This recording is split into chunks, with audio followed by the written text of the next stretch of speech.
Shalom. Bapak Ibu Saudaraku yang kekasih dalam Tuhan, kita akan bersama-sama merenungkan firman Tuhan yang terdapat dalam Lukas pasal 18 ayat 1 hingga ayat yang ke-8. Lukas pasal 18 ayat 1 hingga ayat yang ke-8 dengan judul perumpamaan tentang hakim yang tidak benar. Kita akan bersama-sama berdoa.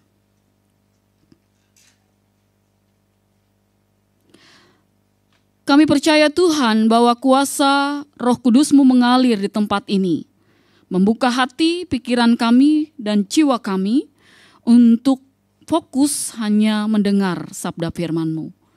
Biarlah kuasa-kuasa kegelapan roh jahat yang ingin menghalangi kami untuk mendengar sabda firman-Mu dijauhkan dari kami, sehingga sungguh firman-Mu boleh memperbaharui kehidupan kami, dan setiap kami boleh menjadi pelaku-pelaku firman yang setia.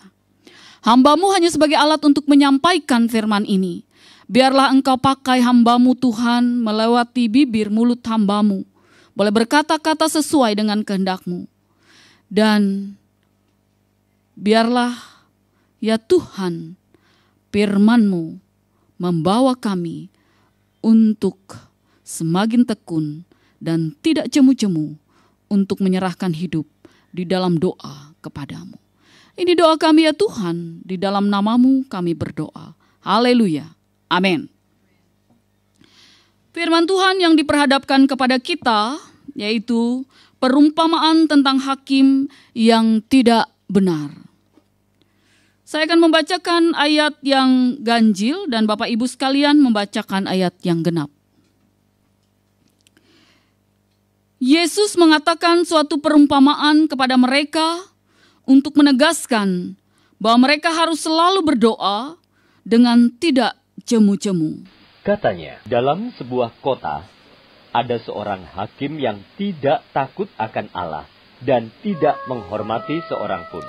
Dan di kota itu ada seorang janda yang selalu datang kepada hakim itu dan berkata, "Belahlah hakku terhadap lawanku." Beberapa waktu lamanya hakim itu menolak. Tetapi kemudian ia berkata dalam hatinya, "Walaupun aku tidak takut akan Allah dan tidak menghormati seorang pun, namun karena janda itu menyusahkan aku, baiklah aku membenarkan dia, supaya jangan terus saja ia datang dan akhirnya menyerang aku." Kata Tuhan, "Camkanlah apa yang dikatakan hakim yang lalim itu." Tidakkah Allah akan membenarkan orang-orang pilihannya yang siang malam berseru kepadanya? Dan adakah ia mengulur-ulur waktu sebelum menolong mereka? Aku berkata kepadamu, ia akan segera membenarkan mereka. Akan tetapi, jika Anak Manusia itu datang, adakah ia mendapati iman di bumi? Demikian firman Tuhan. Bapak Ibu Saudaraku yang kekasih dalam Tuhan Yesus Kristus, cerita ini adalah sebuah kisah yang sedikit serius, nyaris tragis, tetapi dia melegakan karena ada sentuhan humor di dalamnya.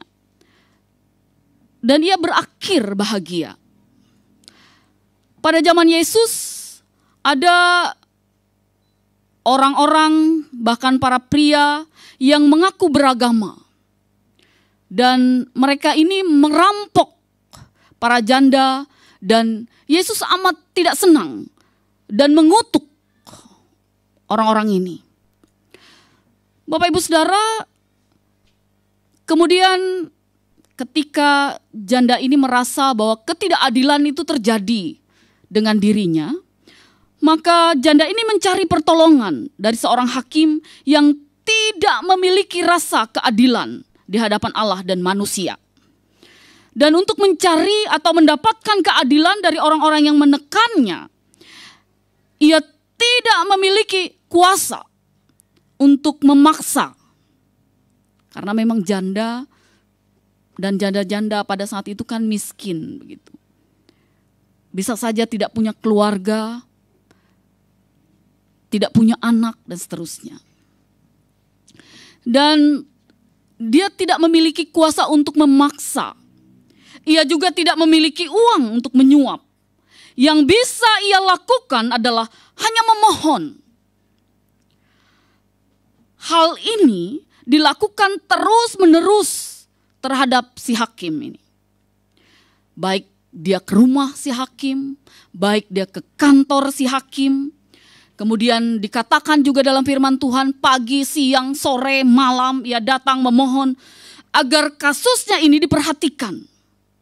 Wanita itu begitu mengganggu si hakim, sehingga si hakim memberikan keadilan hanya supaya tidak mengganggu lagi. Kita bisa bayangkan Bapak Ibu, ketika kita tidak senang diganggu, tetapi orang berkali-kali datang memohon, meminta kepada kita, tentu habislah kesabaran kita. Kalau kita punya kuasa, mungkin kita suruh orang lain untuk mengusirnya. Tetapi Bapak Ibu, saudaraku yang kekasih dalam Tuhan, si hakim ini walaupun ia melakukannya untuk kepentingan dirinya sendiri, akhirnya ia melakukannya. Dan dikatakan si hakim ini adalah seorang hakim yang tidak adil dan jahat. Bapak Ibu Saudara, apa yang ingin dikatakan Yesus mengenai Allah dalam kisah ini? Apakah Allah seperti hakim yang tidak adil, yang harus dicecer, rengekan oleh seorang ibu janda sebelum akhirnya melayani permohonan seseorang karena alasan pribadi? Tentu keliru, sangat keliru kalau kita berpikiran Allah sama seperti sang hakim ini. Tetapi intinya adalah jika seorang hakim yang dapat disuap saja mau mendengarkan permohonan seorang janda yang tekun, tidakkah Allah membenarkan orang-orang pilihannya yang siang malam berseru kepadanya? Dan adakah ia mengulur-ulur waktu sebelum menolong mereka? Ia segera menolong orang-orang yang meminta dan tidak jemu-jemu untuk memohon kepadanya. Dan Yesus memperkuat pendapat tersebut dengan cara yang indah dan masuk akal. Kita boleh baca Lukas 11. Kita boleh buka Lukas pasal yang ke-11. Ayat 11 hingga ayat yang ke-13 dikatakan, saya bacakan demikian. Lukas 11 ayat 11 hingga ayat yang ke-13. Bapa manakah di antara kamu, jika anaknya minta ikan daripadanya akan memberikan ular kepada anaknya itu ganti ikan? Atau jika ia minta telur akan memberikan kepadanya kalajengking?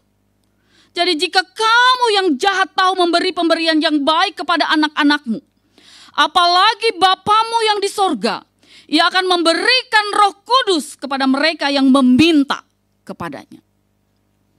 Bapak Ibu Saudaraku yang kekasih dalam Tuhan,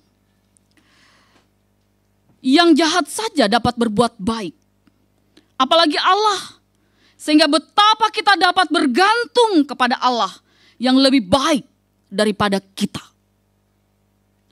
Bapak Ibu Saudara, Yesus mengatakan bahwa perumpamaan yang ia sampaikan ini untuk menegaskan bahwa mereka harus selalu berdoa tidak jemu-jemu. Menyerahkan hidup kepada Tuhan, memohon kepada Tuhan. Karena pemberian yang baik akan diberikan oleh Tuhan kepada setiap orang yang berseru kepadanya tidak jemu-jemu. Bapak Ibu Saudaraku yang kekasih dalam Tuhan Yesus Kristus. Dan menurut Lukas yang menyampaikan perumpamaan tentang janda yang terus mendesak ini, sekali lagi ia ingin menegaskan bahwa mereka harus selalu berdoa, atau kita selalu berdoa, tidak jemu-jemu kepada Dia.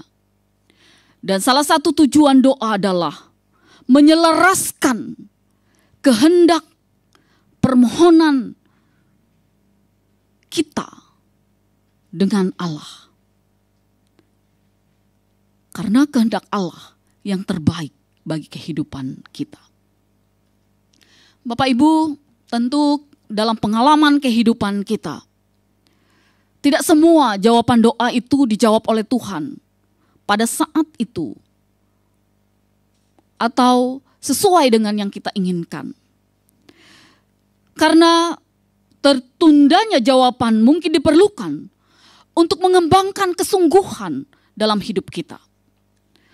Penundaan yang Allah lakukan dalam menjawab doa kita mungkin caranya untuk menjernihkan motif dan hasrat kita. Karena seringkali kita menuntut keinginan kita. Apa yang kita perlukan, apa yang kita butuhkan saja. Kita lupa apakah itu kehendak Allah atau kehendak diri kita sendiri. Bapak Ibu Saudara yang kekasih dalam Tuhan, jawaban Tuhan adalah yang terbaik. Karena Ia membuktikan jawaban-jawaban yang sudah Tuhan buktikan kepada kita adalah bukan keinginan kita, tetapi keinginan Tuhan. Dan jawabannya selalu yang terbaik dan tepat pada waktunya. Bapak Ibu Saudaraku yang kekasih dalam Tuhan Yesus Kristus, doa, permohonan yang baik tentu adalah doa yang kita pohonkan kepada Tuhan agar kehendak Allah terjadi di bumi, bukan hanya kehendak kita. Doa yang baik adalah ketika kita memohon keselamatan bagi orang-orang yang terhilang.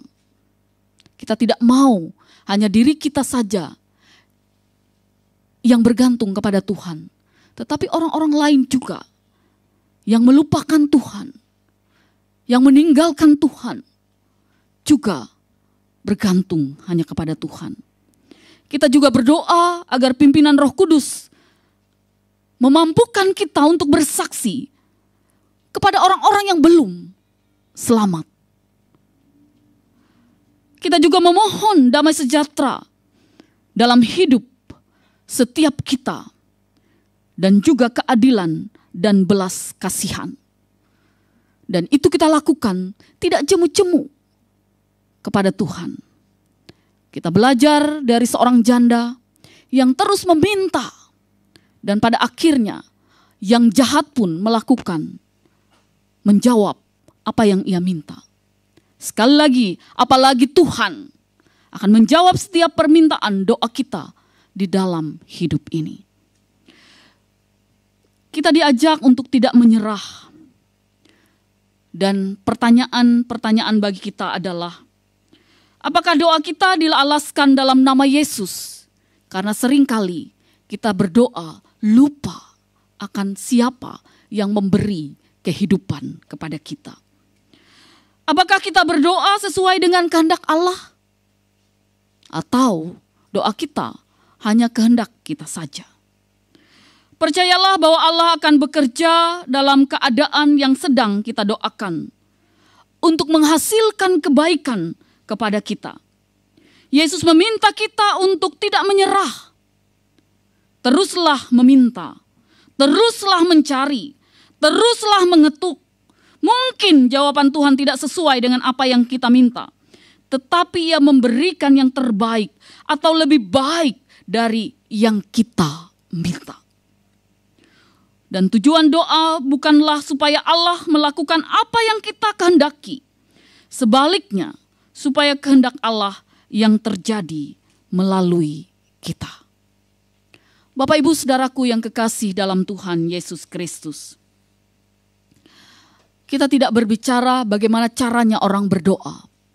Karena tidak semua orang yang menutup mata, mengangkat tangan, atau menunduk, berlutut, dan seterusnya, sungguh-sungguh berdoa. Tetapi firman Tuhan katakan bahwa doa adalah sebuah kerinduan jiwa kita. Ia adalah bahasa hati kita dan kerinduan hati yang tulus, yang bisa kita ungkapkan dengan cara apapun yang kita biasa lakukan. Isi hati yang tersembunyi, yang bergetar di dalam dada kita, entah ia terucap atau tidak terucap. Saya percaya kita adalah orang-orang yang tekun berdoa. Karena sampai detik ini kita masih hidup.